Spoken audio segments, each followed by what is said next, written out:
రాత్రి 10 గంటలకు Nellore rural MLA Kotamreddy Sridhar Reddy ఒక ఫోన్ కాల్కి స్పందించి ఆగ మేఘాల మీద కారెక్కి స్పాట్కి వచ్చేశాడు. ఓ వ్యక్తి భార్య పిల్లలతో బైక్ మీద పోతుండగా పోలీసులు ఆపి డ్రంక్ అండ్ డ్రైవ్ అన్నారు. నేను తాగలేదు ముర్రో అన్నా వినలేదట. 10,000 కట్టమన్నారు. దీంతో ఆ కుటుంబం ఎమ్మెల్యేకి ఫోన్ చేసింది. అన్యాయంగా తమను ఆపేసి వేధిస్తున్నారని చెప్పారు. నిమిషాల వ్యవధిలోనే ఇంటి నుంచి ఆయన కారులో వేదాయపాలెం వచ్చేశారు. ట్రాఫిక్ పోలీసులు ఇలా చేశారని తెలిసి ఆ కుటుంబాన్ని కారులో ఎక్కించుకుని ఆర్టీసీ బస్టాండ్ దగ్గరికి వెళ్ళాడు. అక్కడ పోలీసులను ఇదేం పని, భార్య బిడ్డలతో పోతుంటే ఇలా చేస్తారా అని ప్రశ్నించి బైక్ ఇప్పించారు. ఆ మహిళ ఎమ్మెల్యే కాళ్ళకు దండం పెట్టి ఆనందంతో కన్నీరు పెట్టింది. రాజకీయాల్లో అరుదుగా జరిగే సంఘటన ఇది.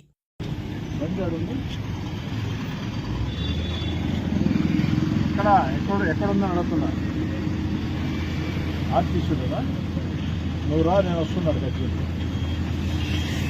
ఆర్టిస్ట్ కాడికి. ఏమండి, డ్రంక్ అండ్ డ్రైవ్లో కూడా తేడాలు ఉన్నాయి కదా. వాళ్ళు ఏదో ఫ్యామిలీ ఏదో ఇడ్లీకి సెంటర్కి వచ్చారు, వాళ్ళ సతా ఇచ్చి 10,000 కట్టమని నేను ఏమండి